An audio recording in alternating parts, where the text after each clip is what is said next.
फिर से मैं आप लोगों के सामने एक और रियल सुपर नेचुरल एक्सपीरियंस लेकर हमारी आज की कहानी हमारे साथ शेयर की है गुरुचरण यानी गुरु ने। लेकिन इनका असली नाम कुछ और है, क्योंकि इनकी फैमिली की पर्सनल स्टोरी है, इसलिए मैंने नाम इनका चेंज कर दिया है।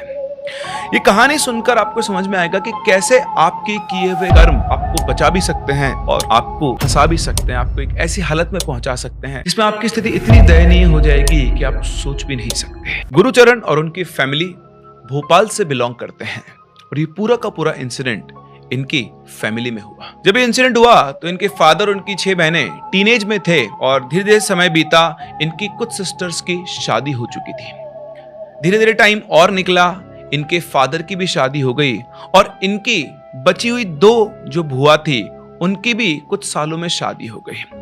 बाकी सब तो शादी होकर अपने अपने ससुराल चली गई, लेकिन इनकी एक बुआ वो इनके घर पे यानी इनके अपने मायके के अंदर ही रही, जिनका नाम लता था और उनके हस्बैंड उनके साथ यहीं घर जमाई बनकर रहने लगे। इनके दादाजी का घर बहुत बड़ा था। इनके दादाजी अच्छे खासे पैसे वाले भी थे, प्रॉपर्टी अच्छी खासी थी, इसलिए उन्हें भी कोई दिक्कत नहीं थी। और सबसे छोटी बेटी थी, प्रेम भी उससे बहुत करते थे, तो लगा चलो एक बेटा तो है ही, एक बेटी भी अपने ही घर पे रह लेगी। ना ही गुरु के फादर को इस चीज से कोई प्रॉब्लम थी। टाइम गुजरा, टाइम के साथ साथ उनके यहाँ 2 लड़के और 1 लड़की हुई उनकी बुआ के, और गुरु के फादर के यहाँ 2 लड़कियां जिनकी बड़ी दीदी थी और 2 लड़के, ये 2 भाई पैदा हुए। सब बढ़िया चल रहा था, सब कुछ अच्छी लाइफ चल रही थी, दादाजी दादी बिल्कुल ठीक थे। बट फिर एक समय आया जब इनके घर में अजीब चीजें होने लगी। रसोई के अंदर बर्तन गिरने लगे, घर की पड़ी हुई चीजें इधर उधर होने लगी, लेकिन सबसे ज्यादा हलचल इनके घर के पिछले हिस्से में थी। इनके घर के पिछले हिस्से में एक छोटा सा प्लॉट था जो खाली पड़ा हुआ था और उस प्लॉट के अंदर अब बहुत सारे पेड़ उगे हुए थे। तो सबसे ज्यादा हलचल हो रही थी उनके घर के पिछले हिस्से में थी। छत पर सूखे हुए इनके कपड़े बिना हवा के भी उड़ के घर के पीछे के हिस्से में चले जाते थे। घर के पीछे लगे हुए पेड़ों के पत्ते बिना हवा के भी जोर जोर से हिलने लगे थे, जैसे कोई उन्हें हिला रहा हो। और फिर एक रात घर के पीछे के उस खाली हिस्से से एकदम से चिल्लाने की आवाज आने लगी, और जब ये आवाजें घर के अंदर गूंजने लगी, सब लोग आश्चर्यचकित होकर देखने लगे कि क्या हो रहा है। इनके दादा दादी को समझ में आ गया कि शायद बचला की आत्मा अभी भी शांत नहीं हुई है, वो अभी भी घर के पीछे वाले हिस्से में भटक रही है। इसीलिए अगले दिन उन्होंने एक तांत्रिक को बुलाकर वो जो खाली प्लॉट था उसका शुद्धिकरण करवा दिया। और जब वो शुद्धिकरण का प्रोसेस चल रहा था तो सब लोगों ने, ना सिर्फ घर वालों ने, पूरे मोहल्ले वालों ने भी वो दर्दनाक चीखें सुनी, जैसे किसी का कोई पुराना जख्म आप दोबारा खोल दो ना और वो दर्द से चिल्ला रहा हो। बिल्कुल ऐसी आवाजें उनको सुनाई दी। और अगले दिन से वो प्लॉट बिल्कुल शांत हो गया और दोबारा उस प्लॉट से किसी तरह की कोई आवाज नहीं आई। अभी सब सुनकर आपके दिमाग में चल रहा होगा कि अरे बचला कौन है। तो ये बचला कौन है ये तो हम बाद में जानेंगे, लेकिन सबसे पहले चलते हैं इनकी बुआ की तरफ। घर का भेदी लंका ढाए, ये कहावत तो आपने सुनी ही होगी।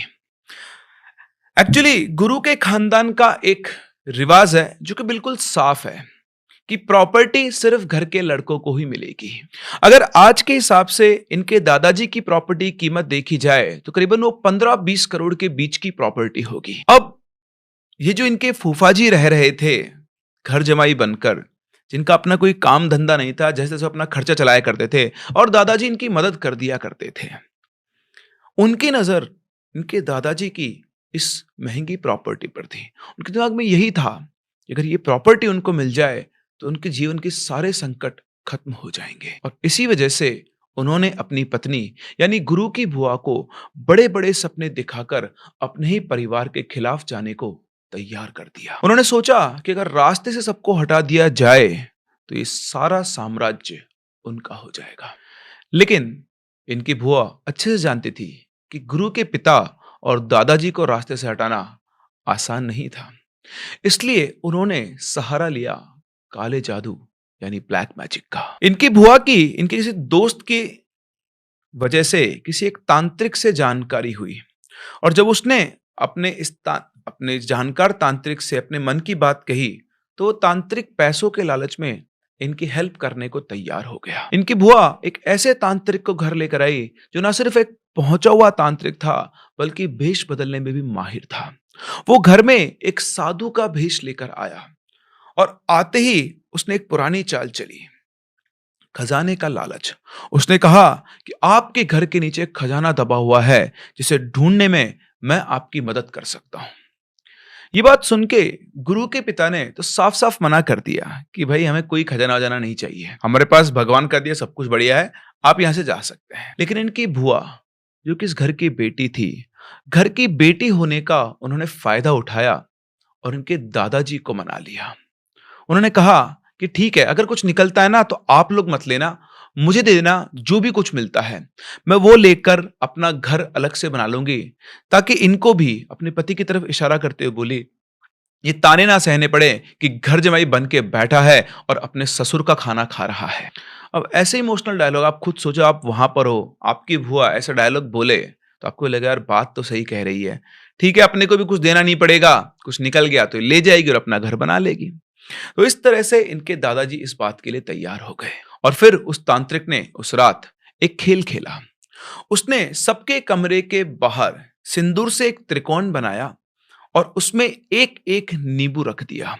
उस नींबू के अंदर उसने 2 काली मिर्ची धसाई और इस तरह से सीधा उस त्रिकोण के बिल्कुल बीच में रख दिया, जिन जिन के कमरे थे उनके कमरों के बाहर, और कहा कि सुबह इनमें से जिस कमरे के बाहर का नींबू हिला हुआ मिलेगा, खजाना उसी की किस्मत में होगा। लेकिन ये किसको पता था कि असल में खजाना ढूंढने का नहीं, बल्कि गुरु के माता और पिता को अपने वश में करने का या उन पर कोई क्रिया करने का तरीका था।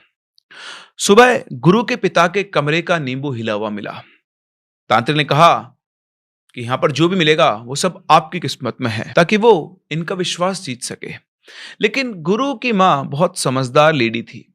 उन्होंने साफ साफ मना कर दिया कि हमारे पास जो है बहुत है, हमें ऐसे किसी खजाने की जरूरत नहीं है, आप कहीं और जाकर ये खजाना बांटिए। खड़े मुंह बोलकर उन्होंने उस साधु यानी उस तांत्रिक को घर से बाहर निकाल दिया। अब जब गुरु के पिता और मां पर इनका प्लान फ्लॉप हो गया तो तांत्रिक और बुआ ने मिलकर अपना अगला निशाना बनाया इनके दादा दादी को। जब तांत्रिक और बुआ की दोबारा मुलाकात हुई तो तांत्रिक ने कहा कि आप एक काम करो, मुझे उनका कुछ सामान ला कर दे दो, जैसे बाल, नाखून या कोई कपड़ा। एक बार वो आ जाएगा तो सबसे पहले अपन क्या करेंगे, इनको रास्ते से हटाएंगे और फिर आपके भाई और भाभी को देख लेंगे।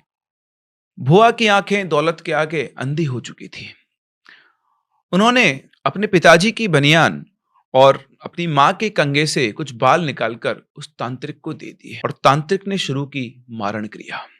2 पुतले बनाकर उनको आसपास में बांध दिया और बीच में एक कागज का यंत्र बना के बुआ को दे दिया, ताकि वो घर में उन्हें कहीं मिट्टी में दबा दे।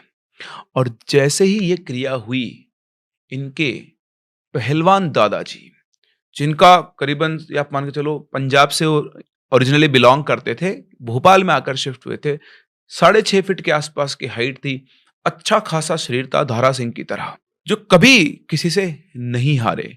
पूरा मोहल्ला उनके सामने बोलने से घबराता था। अचानक से उन दादाजी ने बिस्तर पकड़ लिया। उनका शरीर ढलने लगा, दिमाग कमजोर होने लगा। बुआ उनको देखकर खुश हो रही थी कि चलो अब जल्दी ही रास्ता साफ हो जाएगा। लेकिन उन्हें ये नहीं पता था कि एक असली बेटी अपने फर्ज को भूल गई थी। लेकिन 30 साल पहले इनके दादाजी ने जिस बेटी की हिफाजत की थी, वो आज भी उस कर्ज को भूली नहीं थी। दादा दादी की गिरती हुई हेल्थ अचानक से एकदम से ठीक होने लगी और जैसे कोई चमत्कार हुआ हो, एक ही दिन के अंदर दोनों के दोनों वापस से नॉर्मल हो गए। ये देखकर वो तांत्रिक और इनकी बुआ दोनों हैरान थे कि इतना बड़ा वार, इतनी बड़ी तांत्रिक क्रिया फेल कैसे हो सकती है। अब जब ऐसा हुआ तो बुआ का दिमाग और खराब हो गया और उसने इस बार उस तांत्रिक से कहा कि तू छोड़ माँ बापा को, तो मेरे भाई और भाभी और उनके बच्चों को लपेट ले। और ऐसा ही हुआ, उसने फिर से एक और क्रिया की और जब दोबारा उसने क्रिया की तो इस बार जो घर के बच्चे थे सबसे पहले उनकी तबीयत खराब होना शुरू हुई। इनके पेरेंट्स ने इनका बहुत ट्रीटमेंट करवाया, इधर से उधर लेकर भागे, लेकिन कोई फर्क नहीं पड़ रहा था। 3-3 दिन बच्चे अस्पताल में एडमिट हो रहे हैं, लेकिन कोई फर्क ही नहीं आ रहा। बुखार हो रहा है, दस्त हो रहा है, कमजोरी आ रही है। लेकिन फिर से 8-10 दिन के बाद एकदम से ड्रामेटिकली, बिल्कुल आश्चर्यजनक रूप से 2 दिन के अंदर अंदर सबकी तबीयत बिल्कुल ठीक हो गई। ये देखकर घर के सभी लोग बहुत खुश थे, लेकिन बुआ और फूफा जी के चेहरों की खुशी नकली लग रही थी। ऐसा लग रहा था जैसे वो कोई लड़ाई हार गए हों। खैर, सभी लोगों को बहुत अच्छा लग रहा था कि घर के सभी मेंबर वापस से ठीक हो गए हैं। बच्चे जो हॉस्पिटल में एडमिट थे वो भी अब छुट्टी होकर घर आ गए थे। और ठीक उसी रात जब सबकी तबीयत ठीक हो गई थी, घर में एक ऐसा इवेंट हुआ जिसने सबकी आंखें खोल दी। घर के बीच में आंगन में कपड़े की 2 गुड़िया पड़ी हुई थी जो बीच में से फटी हुई थी। उसमें से रुई, राख, सड़े हुए मांस की बदबू आ रही थी। उन दोनों कागज की गुड़ियाओं के सिर के ऊपर कीलें गड़ी हुई थी। और जब सारे घर वालों ने ये सब निकले हुए देखा तो तभी फिर से पीछे के प्लॉट से एक बार और आवाज आई। और ये आवाज सुनते ही सब लोग चौंक गए। और जैसे ही वो आवाज आई, सामने पड़ी उन्होंने गुड़िया देखी। इनके दादाजी सब कुछ समझ गए और वो बोले, बचला यही है, वो कहीं नहीं गई। हमारे ऊपर किसी ने काला जादू करने की कोशिश की है, लेकिन बचला ने उसे फेल कर दिया है और बचला ने हमें बचा लिया है। अब बार बार आप ये बचला बचला नाम सुन रहे हैं कि आखिर ये बचला है कौन। तो ये चलते हैं और जानते हैं कि आखिर ये बचला कौन है। इस कहानी की शुरुआत होती है 1977 से, जब इनके ग्रैंडफादर भोपाल में नए नए शिफ्ट हुए थे। पंजाब से इन्हें आए हुए करीबन 10 साल हो चुके थे। इन्होंने अपने आप एक बड़ा घर बनवाया था, पैसे से बिल्कुल समृद्ध थे। और इस घर में इन्होंने बहुत सारे रूम बनवाए थे और ये रूम वो अलग अलग लोगों को किराए पर दिया करते थे। कई किराएदार आए, कई डॉक्टर्स आए, कोई किराने की दुकान वाले आए, कुछ नॉर्मल बैकग्राउंड से थे। और इनमें से ही एक थी बचला और उसका पति जीतू। तो उस टाइम पर ये एक न्यूली मैरिड कपल थे, नई नई इनकी शादी हुई थी और इन लोगों ने आकर दादाजी के यहाँ पर एक कमरा रेंट पर लिया था। और इसी तरह रहने के दौरान धीरे धीरे बचला और उसके हस्बैंड का इनके दादाजी से इंटरेक्शन हुआ और बचला की इनके दादाजी से बहुत अच्छी बॉन्डिंग हो गई। इनके दादाजी बचला को बिल्कुल अपनी बेटी की तरह ही ट्रीट किया करते थे। ना सिर्फ ट्रीट किया करते थे, उसको प्रोटेक्ट भी किया करते थे। बचला भी खाने में जब नई नई चीजें बनाती तो दादाजी के लिए जरूर बनाया करती थी। इसी तरह दादाजी भी जब कहीं जाते आते तो बचला के लिए भी गिफ्ट लाया करते थे, जैसे अपनी बेटी के लिए लाते थे। और उस टाइम तक दादाजी के कोई संतान नहीं थी। लेकिन बचला का जो पति था जीतू, वो काफी रूड नेचर का था और वो नशे का आदी था। अक्सर वो दारू पी के घर आया करता था और बहुत शोर शराबा किया करता था, लड़ाई किया करता था। बचला भी अपने पति से बहुत ज्यादा, उसकी इन आदतों से बहुत ज्यादा परेशान थी। लेकिन जीतू कभी भी बचला के ऊपर हाथ नहीं उठाता था, क्योंकि उसे इनके दादाजी से बहुत डर लगता था। उसे बहुत अच्छे से पता था कि अगर मैंने बचला को कुछ भी उल्टा सीधा कहा या थप्पड़ वप्पड़ कुछ भी मार दिया तो दादाजी 6.5 फुट के पहलवान उस टाइम पर, जो बुढ़ापे में ऐसे लगते थे, जवानी में क्या लगते होंगे सोचो आप, तो बहुत बुरी तरह से उनसे डरा करता था। तो जब भी जीतू बचला को मारने पीटने का ट्राई करता तो दादाजी उसको चिल्लाकर बोलते और बात को संभाल लेते थे। और शायद इसी वजह से बचला इनके दादाजी से बहुत प्रेम करती अपने पिता की तरह, क्योंकि उनके अलावा कोई और नहीं था जो उसको प्रोटेक्ट करता था। लेकिन फिर एक टाइम आया जब इनके दादाजी को पंजाब के अपने कुछ रिश्तेदारों के किसी शादी या किसी और फंक्शन में जाना था। अब वो पंजाब निकल गए और उस टाइम पर आप जानते हो गांव में शादी वगैरह फंक्शन 1-1 महीने तक चला करते थे। तो करीबन 1 महीने तक इनके जो दादाजी थे वो वहां पंजाब में ही रहे। और इधर भोपाल में इस 1 महीने में बचला के हस्बैंड जीतू को अब किसी का डर नहीं रहा था। वो जो मन आए वो करता, ड्रिंक करके आता और बचला को बहुत बुरी तरह पीटा करता था और यही कहता था कि अब बता तुझे बचाने कौन आएगा। बचला बहुत ज्यादा दुखी हो गई थी और वो इनके दादाजी को इन्फॉर्म भी नहीं कर सकती थी क्योंकि उस टाइम पर ऐसा कुछ चीज़ होती ही नहीं थी। और जब हर दिन ये होने लगा तो बचला बहुत परेशान हो गई और उसने फाइट बैक करने का डिसाइड किया। उसने अपने पति से बहुत लड़ाई की, पुलिस कंप्लेन भी की, बट उससे भी कोई फ़र्क नहीं पड़ा क्योंकि बचला के मायके वाले भी उसका साथ देने नहीं आ सकते थे क्योंकि उसके मायके में उसकी बूढ़ी माँ के अलावा और कोई भी नहीं था और शायद इसी वजह से बचला को ये सब सहना पड़ता था। फिर एक दिन की बात है जब जीतू रात को ड्रिंक करके आया और उससे मारपीट करने लगा तो बचला की सहन शक्ति अब खत्म हो चुकी थी। उसने जीतू को धमकी दी कि देख तू रोज रोज मेरे साथ इस तरह करेगा तो मैं अपने आप को खत्म कर लूंगी। उसकी ये बात सुनकर उसका हस्बैंड जोर जोर से लगा और उसका मजाक बनाने लगा और बोला जा कर ले, किसको धमकी दे रही है। बट उसे पता नहीं था कि बचला आज मजाक नहीं कर रही है। बचला ने मिट्टी का तेल जो उस टाइम पर किचन में यूज होता था वो लेकर आई, उसने पूरा तेल अपने ऊपर डाल लिया और फिर से अपने हस्बैंड को धमकाने लगी कि तू नहीं माना तो मैं आज अपने आप को आग लगा लूंगी, तूने मुझे बहुत परेशान कर रखा है। उसकी ये बात सुनकर जीतू ने उसे फिर से मजाक में लिया और बोला सुन तू ये नाटक मत कर, ठीक है, ये सब बंद कर। वो पूरी तरह से ड्रंक था और ड्रंक होने की वजह से उसे कोई फर्क नहीं पड़ रहा था। गुस्से में आकर उसने बचला की तरफ उसके आसपास जो कोई चीज पड़ी थी वो उठाकर फेंकी और वो चीज सीधी जाके बचला के सिर पर लगी और जैसे उसे लगी उसको और बुरी तरह से गुस्सा आया। उसने पास में पड़ी हुई माचिस उठाई और उसकी आंखों के सामने अपने आप को आग लगा दी। आग लगते ही जीतू चिल्लाने लगा और उसको बचाने की जगह वो कमरे से बाहर भाग गया और इधर बचला चीखें मार रही है कमरे के अंदर जलती हुई। उसकी चीखों की आवाज सुनकर आसपास के कमरे में रहने वाले लोग आए, कंबल वंबल लेकर उसके ऊपर कंबल डाला, आग को बुझाया गया और उसे लेकर हॉस्पिटल भागे। इनके घर के पास में उस टाइम हमीदिया हॉस्पिटल था जहां 21 दिन तक सरवाइव करने के बाद बचला की डेथ हो गई। बट एंड टाइम पर जाते जाते बचला ने अपने हस्बैंड के बारे में बोला कि जैसे मैं जली हूं ना ऐसे ही मैं उसे भी जलाऊंगी, मैं अपनी मौत का बदला उससे लेकर रहूंगी। और वाकई में हुआ भी ऐसा ही। कुछ दिनों के बाद उसका हस्बैंड जो कि एक मैकेनिक था, उसकी दुकान में अचानक से आग लग गई और वो उसी आग में तड़प तड़प कर जलकर मर गया। अब बचला ने अपना वचन तो पूरा कर दिया, अपना बदला तो ले लिया, लेकिन उसे मुक्ति नहीं मिली। उसकी आत्मा उसी कमरे में जो इनके दादाजी ने किराए पर दिया था वहां ट्रैप हो गई और उसके अंदर से रात के टाइम पर चिल्लाने की आवाजें आने लगी जैसे कि बचला हेल्प के लिए चिल्ला रही हो। ये सब दादाजी की गैर मौजूदगी में हुआ था। फिर जब वो वापस आए उन्होंने सब पता किया, उनके सामने सब चीजें हुई, चिल्लाने की आवाज आने लगी रात के टाइम एकदम से। तो उन्होंने क्या किया, उन्होंने उस कमरे को तोड़वा दिया। वो कमरा इनके घर के बिल्कुल पीछे वाले हिस्से में था, उसको तोड़वा के उन्होंने उसको खाली प्लॉट बनवा दिया और यही वो प्लॉट है जो इनके घर के पिछले हिस्से में है।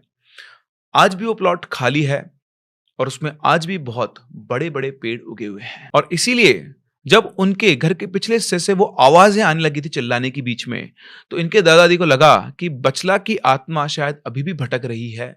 इसलिए उन्होंने एक तांत्रिक को बुलवाकर प्लॉट का शुद्धिकरण करवा दिया था। लेकिन उन्हें भी नहीं पता था कि अब तक उनके परिवार की रक्षा बचला ही कर रही थी।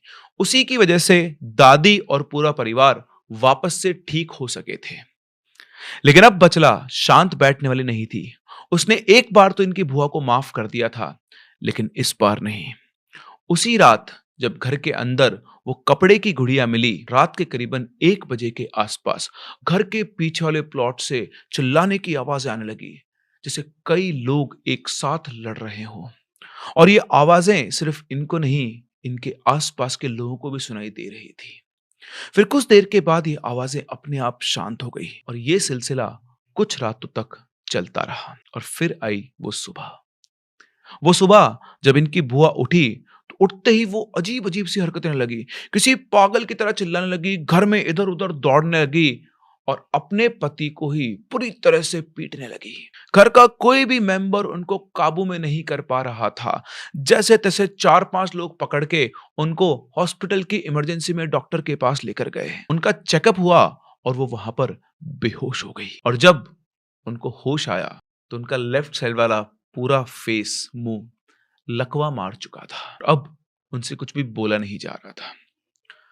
डॉक्टर्स ने सारे टेस्ट वगैरह रन करवा लिए थे, लेकिन पैरालिसिस का कोई भी सिम्टम किसी भी टेस्ट के अंदर नहीं था। उनमें से एक डॉक्टर जो थोड़ा समझदार भी था और चीज़ों पर बिलीव भी करते थे, उन्होंने कहा कि दवाइयाँ तो हमने दे दी है, लेकिन मेरी बात माने तो एक बार आप इन्हें किसी अच्छे पंडित या तांत्रिक को भी दिखा लीजिए, क्योंकि मुझे ऐसा लगता है कि चक्कर कुछ और भी हो सकता है। डॉक्टर की बात सुनने के बाद गुरु के फादर ने इनके पास के मंदिर के एक पंडित जी से बात की।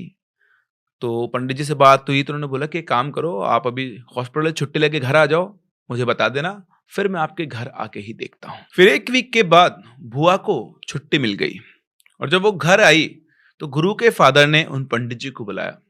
पंडित जी आए, उन्होंने पूरे घर का निरीक्षण किया, फिर एक जगह पर बैठ गए, आंखें बंद करके कुछ मंत्र उन्होंने बोले और 10 मिनट के बाद उन्होंने बताया कि आपके घर में एक तो कोई आत्मा, इसका नाम बचला है, वो तो यहाँ पर बहुत लंबे समय से फंसी हुई है, लेकिन इनके ऊपर ना 9 और आत्माएं हैं। इनको बहुत बड़ी प्रेत बाधा है। अभी मुझे समझ में नहीं रहा कि ये कहाँ से आ रही है, लेकिन इनका इलाज मैं 1 हफ्ते के बाद ही कर पाऊंगा और तब तक आप इनको संभाल कर रखो, इन पर नजर रखो, इनको कहीं घर से बाहर मत जाने देना, घर के अंदर ही रखना। इतना कहकर पंडित जी वहां से चले गए। और जब पंडित जी बोल गए इनको घर से बाहर मत जाने देना, तो सब लोग सोचते हैं कि घर से बाहर कैसे जाएंगी, तो पलंग से नहीं उठ सकती हैं। लकवा मार गया था, हाथ पैरों पे भी उसका असर था, चल ही नहीं सकती थी वो ठीक से, मतलब उनको उठा के टॉयलेट करवाना पड़ता था, 2 आदमी पकड़ के लेके जाते आते। खैर, जैसा उन्होंने कहा वैसा ही किया गया। इधर बुआ को देखकर ऐसा लग रहा था कि वो अपने होश में ही नहीं है।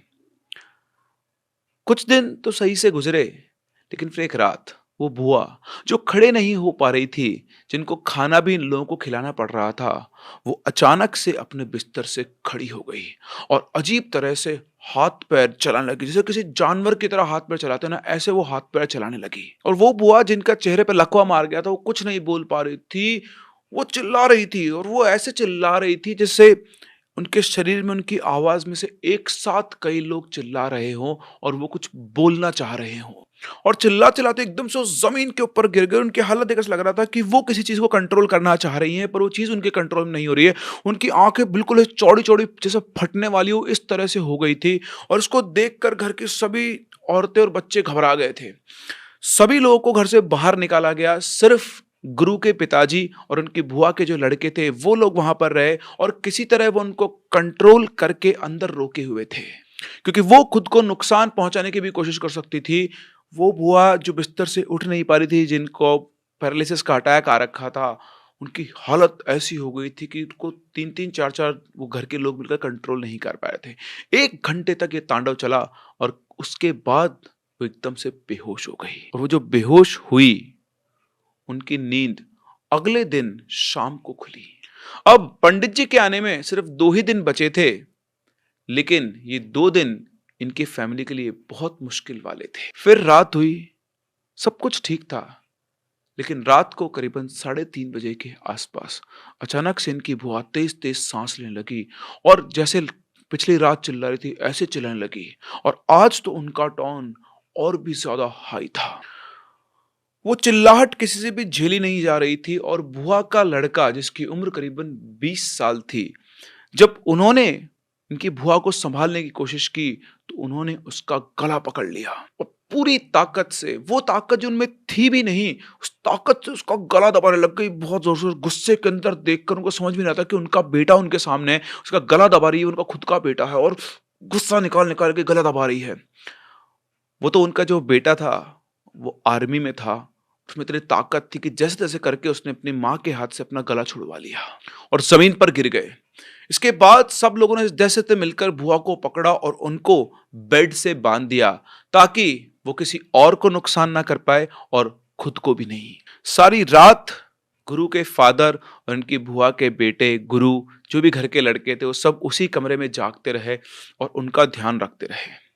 बीच बीच में वो फिर से एकदम से उठती और निकलकर भागने की कोशिश करती, जैसे वो कहीं जाना चाह रही हो। सुबह होते ही इनके फादर ने पंडित जी को फिर से फोन किया तो उन्होंने कहा कि मैं कल आकर देखता हूं, कल 1 हफ्ता पूरा हो जाएगा, उससे पहले नहीं। और फिर आई इस हफ्ते की आखिरी रात, जिसमें वो हुआ जो लोग सोच भी नहीं सकते थे। उस रात ये सभी लोग जाग रहे थे क्योंकि सबको पता था कि इनकी बुआ कुछ ना कुछ तो करेगी ही।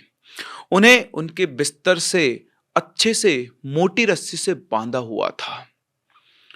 वो आराम से बिल्कुल शांत होकर लेटी हुई थी। सभी लोगों ने उनके ऊपर नजर रखी हुई थी और कल की तरह अभी तक कोई भी हलचल नहीं हुई थी। सभी लोग आसपास उनके बिस्तर, कोई जमीन पे बैठा था, कोई कुर्सी के ऊपर बैठा हुआ था, कोई बाहर खड़ा होता। इनके फादर चक्कर लगा रहे थे और तभी सोती बुआ की एकदम से आंख खुलती है। आंख खुलकर वो अपनी गर्दन उठाती है और सीधा गुरु के फादर की तरफ देखती है और एक अलग सी आवाज में बोलती है, आया तो मैं तुझे मारने था, पर उसने मुझे ऐसा करने नहीं दिया, लेकिन अब मैं और मेरे साथी इसको अपने साथ लेकर जाएंगे। और इतना कहकर वापस से बेहोश हो गई। सबको अजीब तो लगा, लेकिन उसके बाद उनको लगा चलो आज का हो गया, इतने में ही खत्म हो गई, कल की तरह ज्यादा नौटंकी तो नहीं हुई। लेकिन ये इन सबका वहम था। आधे घंटे के बाद इनकी बुआ बेकाबू हो गई। वो बेड पर जोर जोर से हिलने लगी, अपने आप को पटकने लगी। सबको लगा था कि इतनी मोटी रस्सी वो नहीं तोड़ पाएगी, लेकिन कुछ ही सेकंड्स में वो इतनी मजबूत मोटी मोटी रस्सियां एक धागे की तरह इनकी बुआ ने तोड़ दी। अब आप सीन इमेजिन करो, घर की औरतें बच्चे सब उस कमरे में, एकदम से वो खड़ी हो गई, रस्सी टूट गई। तो जो भी औरतें बच्चे थी वो तो घर के बाहर भागी और जो घर के बड़े जो जवान लोग थे वो सब बुआ को पकड़ने भागे। और जैसे वो उनको पकड़ने भागे, मैं फिर से वही बोलूंगा, वो जो बिस्तर के ऊपर पड़ी थी, जो खुद से उठ नहीं सकती थी, उसने अपने दोनों हाथ जमीन पर डाले, गुलामाटी खाई और सीधे आके कमरे के कोने में खड़ी हो गई और वहां खड़े होकर हंसते हुए जोर जोर से बोलने लगी, तुम लोग मुझे नहीं बांध सकते, इसने ही मुझे बुलाया था। अपनी खुद की तरफ इशारा करते हुए उसने बोला, और अब मैं इसे लेके जाऊंगा। इतना कहकर वो जोर जोर से हंसने लगी। सबके सब लोग एकदम से फ्रीज हो गए। अभी तक भी घर में किसी को नहीं पता था कि यहाँ इस घर में जो भी कुछ हुआ वो इनकी बुआ ने किया था। गुरु के फादर ने अपनी बहन को ही बोला कि तुम जो भी कोई हो इसको छोड़ दो और इसको माफ कर दो, इसने तुमको नहीं बुलाया है। उसकी ये बात सुनकर बुआ के अंदर जो भी एंटिटी, वो फिर से हंसते बोलती है, बुलाया तो इसने ही है, और क्यों बुलाया है ये तुझे जब पता चलेगा तो तुझे समझ में आएगा कि ये कौन है। और इतना कहकर वो वापस से कमरे के अंदर दौड़ने लगी और दौड़ते दौड़ते उन्होंने गुरु के फादर के कंधे पर जोर से अपना हाथ मारा, जिससे उनके शर्ट फट के नाखून से निशान हो गए, उनसे खून आने लग गया। और फिर वापस से कमरे के कोने में खड़ी होकर वो नाखून में जो खून लगा था उसको चाटने लगी। ये देखकर सारे घर वाले बुरी तरह डर गए और जो गुरु की बहन उसके पास में खड़ी थी वो तो वहीं की वहीं बेहोश हो गई। सबने लोग जल्दी बाहर निकलो, बाहर निकलो, बाहर निकलो। सब लोग बाहर निकले और उनके कमरे को बाहर से बंद कर दिया। दरवाजा बाहर से बंद करने के बाद अंदर उन्होंने कमरे में कोहराम मचा रखा था, सामान इधर उधर फेंक रही थी, जोर जोर से चिल्ला रही थी, मुझे बाहर निकालो, मुझे बाहर निकालो। पूरा का पूरा परिवार घर के उस दरवाजे, कमरे के उस दरवाजे के बाहर बैठा हुआ था और पूरी रात उन्होंने वहीं निकाली। कब हुआ शांत हुई किसी को नहीं पता। सुबह करीबन 10 बजे के आसपास गुरु के फादर ने उन पंडित जी को वापस से फोन किया। 12 बजे के आसपास वो पंडित जी आए और आकर उन्होंने इनके पापा से बात की, तो उनको बताया कि भाई साहब, मैं 1 वीक से पहले इसलिए नहीं आ सकता था क्योंकि मैं ध्यान करके पता कर रहा था कि इनके अंदर जो भी चीजें हैं ये कहाँ से आई है, क्यों आई है और किसने भेजी है। तो इनके फादर ने पूछा, तो आपको कुछ पता चला? बोले बिल्कुल चला। इनके अंदर जितने भी आत्माएं आई है ना, ये इन्होंने खुद बुलाई है। ये किसी तांत्रिक से मिलकर काला जादू कर रही थी और इसी वजह से इनके ऊपर ये पलटवार हुआ है। तो इनके फादर ने पूछा, ये कैसे हो सकता है? पंडित जी ने बोला, अब जो मैं बताने जा रहा हूं ना, वो आपके लिए शायद एक बहुत बड़ा झटका हो सकता है। इन्होंने एक तांत्रिक के साथ मिलकर आपके पिताजी और आपकी माताजी के ऊपर सबसे पहले काला जादू करवाया ताकि वो मर जाए, बट ये किसी कारण से फेल हो गए। फिर इन्होंने आप पर और आपके पूरे परिवार के ऊपर फिर से क्रिया करवाई, जिसकी वजह से शायद आप लोग बीमार भी हुए होंगे। तो उन्होंने बताया कि हाँ, बात तो सही है, मेरे माता पिता की और हमारे पूरे परिवार की हालत बहुत खराब हुई थी, लेकिन फिर हम वापस से ठीक हो गए थे। अगर ऐसा होता तो हम ठीक ही नहीं होते। तो पंडित जी ने बताया कि तुम लोग अपने आप ठीक नहीं हुए, तुम्हारे घर के अंदर एक पॉजिटिव स्पिरिट है, एक अच्छी आत्मा है। जो मैंने तुम्हें शुरू में बताया था ना कि यहाँ बहुत समय से एक आत्मा अटकी, उसका नाम बचला है। वो बचला ही तुम्हें प्रोटेक्ट कर रही थी और अभी भी कर रही है।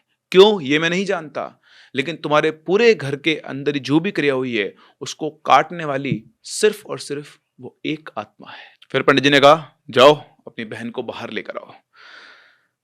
इनके फादर गए, उन्होंने उस कमरे का दरवाजा खोला और अंदर का नजारा देखा तो सब कुछ अस्त व्यस्त था। उनकी बहन यानी इनकी बुआ बेड के नीचे बेहोश पड़ी हुई थी। वो उनको उठाकर बाहर लेकर आए। उनके बाहर आने के बाद पंडित जी ने बाहर अग्नि कुंड बनाया, यज्ञ बनाया और अपने साथियों को भी उन्होंने बुला लिया था। और इन सभी पंडितों ने मिलकर करीबन 9 घंटे तक पूजा की। 9 घंटे की पूजा के बाद उन्होंने बताया कि उन्होंने इनके शरीर से टोटल 9 आत्माओं को बाहर निकाला है। वहां पर टोटल 9 कलश रखे हुए थे और ये 9 घंटे की पूजा खत्म होने के बाद भी पंडित जी के चेहरे पर थोड़े डर के भाव थे। तो उनके पिताजी ने पूछा कि क्या हुआ, आप अभी भी आप घबराए हुए क्यों? तो उन्होंने कहा कि हमने इनको बांध तो लिया है, लेकिन ये बहुत ऐसी हो रखी है कि इनको कंट्रोल करना बड़ा मुश्किल है। लेकिन आप चिंता ना कीजिए, इनका हम मेरे गुरुजी के पास ले जाकर इलाज करवा लेंगे, अभी आपको परेशान नहीं करेगी। इसके बाद वो उन कलशों को उठाकर इनके घर से ले गए। इनके पापा ने इनकी बुआ को वही बेहोशी की हालत में उनके रूम में छोड़ दिया और फिर धीरे धीरे इनकी बुआ रिकवर हुई। लेकिन उनका मुंह जो पैरालिसिस की वजह से टेढ़ा हुआ था, वो टेढ़ा का टेढ़ा ही रहा। वो दोबारा कभी ठीक नहीं हो पाया। इनकी बुआ के ठीक होने के बाद उनकी फैमिली उसी शहर में कहीं और शिफ्ट हो गई और इनके शिफ्ट होने के करीबन 3 साल के बाद गुरु के फादर को ये खबर मिली कि वो जो पंडित जी इनके घर में आए थे, जो उतारा करके लेकर गए थे, उनकी अचानक से डेथ हो गई है। और जब वो उनके अंतिम संस्कार में गए तो जाकर उनको पता लगा कि न सिर्फ उनकी बल्कि उनके साथ जितने भी पंडित आए थे सबकी एक एक करके मौत हो चुकी है। ये बात सुनकर वो घबरा गए, घर पर वापस आए, सबको ये बात बताई। उनकी बुआ के यहाँ पर भी ये बात बताई गई। फिर कुछ लोगों ने समझाया कि ऐसा नहीं है, अब वो शायद नहीं आएंगी। अगर उन स्पिरिट्स को आना होता तो अब तक इनकी बुआ पर आ चुकी होती। लेकिन इन पंडित जी की मौत के 1 महीने बाद इनकी बुआ फिर से वैसी हरकतें करने लगी। इनके फादर को पता लगा तो उन्होंने उनके लिए पंडित या तांत्रिक भी ढूंढने की कोशिश की, पर 5 पंडितों की डेथ के बाद किसी में इतनी हिम्मत नहीं थी कि वो इन स्पिरिट्स का सामना कर सके और उनसे बदला ले सके या उनको कंट्रोल कर सके। सबने हाथ खड़े कर दिए और कोई भी उनका ट्रीटमेंट करने को तैयार नहीं हुआ। थक हार कर इनके फादर भी अपने घर आ गए और उनको उनके हाल पर ही छोड़ दिया। और इसके लगभग 5 साल तक इनकी बुआ ऐसे ही जीती रही और 2015 में उनकी अचानक से डेथ हो गई। लेकिन सबको पता था कि डेथ अचानक नहीं हुई, क्योंकि उनके पति, उनके जो भी और दोस्त वगैरह थे, सब लोग जिस भी तांत्रिक को उनका केस देते थे वो साफ मना कर देता था। शायद ये निश्चित था, ये उनके कर्मों का फल था जो उन्होंने किया। प्रॉपर्टी, पैसे के लालच में आकर उन्होंने अपने भाई, अपनी भाभी, उनके बच्चे और सबसे बड़े अपने माता पिता तक को मारने की कोशिश की, और वो भी काले जादू का सहारा लेकर। वो कहते हैं ना, आप जो बोते हो वो काटते हो और यहीं काटते हो। आपके कर्मों का हिसाब आपसे यही किया जाएगा। यही नरक है, यही स्वर्ग है। इसीलिए अपने कर्मों को अच्छा रखना बहुत जरूरी है। पैसा तो आता जाता रहेगा। अपने पिताजी से अगर वो खुलकर ये बोल देती, या हो सकता है अपने भाई से खुलकर ये बोल देती, इतना जिंदा दिल भाई जिसको पता लगने के बाद भी उसके बीमार होने पर वो उसका इलाज करवाने की कोशिश कर रहा था, अगर वो मुंह से उससे प्रॉपर्टी मांग लेती तो हो सकता है कि कुछ हिस्सा प्रॉपर्टी का उनको यूं ही दे देता। लेकिन अपने पति की बातों में आकर उसने एक बहुत बड़ा कदम उठा लिया। लेकिन इन सबको प्रोटेक्ट किया बचला ने, और शायद आज भी बचला इनके घर में है, वो इनके सभी घर के मेंबर्स को प्रोटेक्ट करती है। बचला के साथ जिनके दादाजी का व्यवहार था, उनके अच्छे कर्म, उनका फल उन्हें मिला, और उन्हीं की बेटी इनकी बुआ, उनके बुरे कर्मों का फल उन्हें मिला। और इसीलिए कहते हैं, कभी भी किसी का बुरा मत सोचो। सोच लिया तो करो मत, और कर दिया तो तैयार रहो, क्योंकि जो तुमने किया है वो घूमकर वापस तुम पर जरूर आएगा। तो ये थी कहानी बचला द प्रोटेक्टर की, जिसने मरने के बाद भी अपने कर्ज को ध्यान रखा और इस परिवार की रक्षा की। आपको क्या लगता है? अपने व्यूज हमें कमेंट सेक्शन में जरूर बताएं। हम लोग मिलते हैं अपने अगली कहानी में। तब तक के लिए keep loving and keep listening.